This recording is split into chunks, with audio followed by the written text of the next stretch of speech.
RSS ನಾಯಕರಿಂದಲೇ ಧರ್ಮಸ್ಥಳಕ್ಕೆ ಕೆಟ್ಟ ಹೆಸರು. ಎಸ್ಐಟಿ ರಚನೆಗೆ ಒತ್ತಾಯಿಸಿದ್ದ ಬಿಜೆಪಿ. ದೆಹಲಿಯಲ್ಲಿ ಹರಿಪ್ರಸಾದ್ ಹೊಸ ಬಾಂಬ್.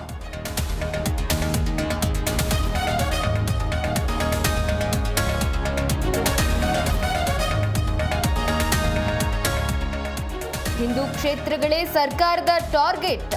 ಧರ್ಮಸ್ಥಳ ವಿಚಾರದಲ್ಲಿ ಬುರುಡೆ ಬಿಟ್ಟಿದ್ದಾರೆ. ದೊಡ್ಡ ಗ್ಯಾಂಗ್ ಕೆಲಸ ಮಾಡ್ತಿದೆ ಎಂದ ಅಶೋಕ್.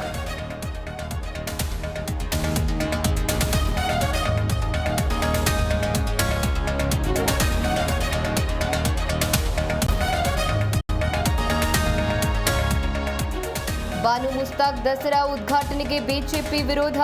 ಅದು ಧರ್ಮದ ಆಚರಣೆಯಲ್ಲ, ನಾಡ ಹಬ್ಬ. ಬಿಜೆಪಿ ವಿರುದ್ಧ ಸಚಿವ ಮಹದೇವಪ್ಪ ವಾಗ್ದಾಳಿ.